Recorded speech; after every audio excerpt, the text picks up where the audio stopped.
It's a very touching story. It also shows the love of Allah subhanahu wa ta'ala, the power of Allah subhanahu wa ta'ala.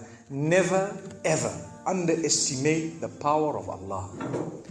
You know, there was a sheikh who mentioned this in Saudi Arabia, and there was a doctor that visited him from Pakistan and told him a story that happened to him. So he says, what happened to me? He says, the doctor who's speaking is a top neurologist, one of the top doctors in Pakistan, or, you know, a very, very good doctor, very hard to meet. It's said that perhaps you would have to wait months on end before you can get an appointment to see him. So what happened is, he says, I was flying from one city to another, a very busy man, flying quite often within the country and perhaps even outside. And he says, suddenly the clouds built up. Huge clouds, and the lightning started striking, and it started pouring, and there was lots of turbulence, and one of the engines was struck and it was damaged. So we had to land. And so what happened is, the landing was at a nearby little airport or a little strip and so on. And when they landed there, it was a remote area. How are you going to repair this aircraft? A few people who were on it, it was a small plane, they were, quite surprised because they landed it in such a remote place. No one's there to repair it. They would have to wait, definitely. So the doctor asks the captain or the pilot that, you know what, how long are you going to be? He says, no, we're going to be quite long. Well, I need to get to that area. Look, he says, it's just a 3-hour drive by vehicle. So why don't you just go by road? And you know, you can go there and get there. He says, okay, good idea, because this is going to take long.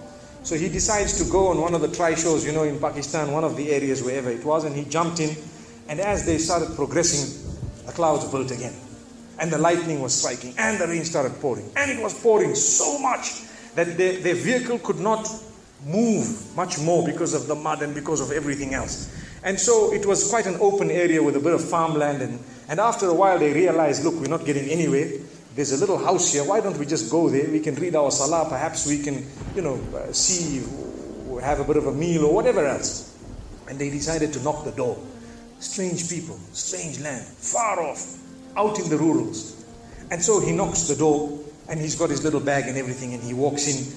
An old lady happened to answer the door after a while, and they spoke to her saying, look, this is what has happened, and we're going from so-and-so to so-and-so, and we just want a place, we want to read salah and so on. And she said, no problem, you can come in. She had a little musalla, a little sajjada, and she had a little baby on the side, or not a baby, but a child.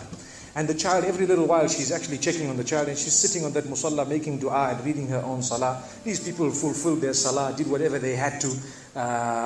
And when they were about to leave, they spoke to the old lady saying, thank you very much, jazakumullah khair, and so on. And, we're going, what's happening to this child, So the woman says, look, the child is an orphan.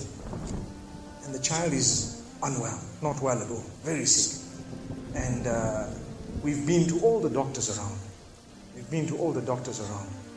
And subhanallah,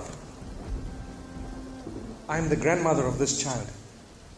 The doctors have told us that there is only one specialist around who can help this child.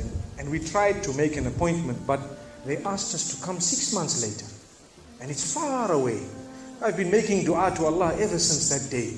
Ya Allah, make it easy for us. The child is sick. Make it easy for us, Ya Allah. So the man says, what's the name of that specialist? So the granny says, he's Dr. Ishan. Immediately this doctor burst into tears.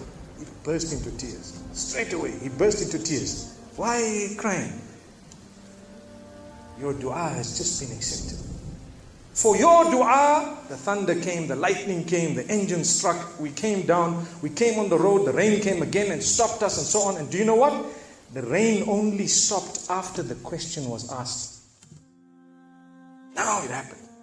And now the woman starts crying. Subhanallah. And the doctor himself is telling the story, saying, that was me. It happened to me, he says. And he says, I learned that Allah's armies are beyond limits. Allah uses whatever He wants to get what He wants done. So, where in the wildest of the dreams of this person would they have felt or believed that the top man, whom it is semi-impossible to see without big appointments, would actually be driven all the way to the door, knock the door, come in here, read some salah, and they would have to serve the child here. Amazing. Wallahi, it brings tears to the eyes. But the reason I share it with you, every one of us has needs for Allah subhanahu wa ta'ala. Just keep calling. Just have yaqeen. Have conviction. If it is meant, it will definitely come in your direction. You know, we use the term by hook or crook, but I don't want to use that today. I want to tell you, by the mercy and power of Allah subhanahu wa ta'ala, it will happen. It will come to pass. May Allah subhanahu wa ta'ala bless us. May He open our doors. May He grant us all shifa. And may He make us firm believers that for Him, nothing is impossible. Wa sallallahu wa sallama wa baraka ala nabina Muhammad.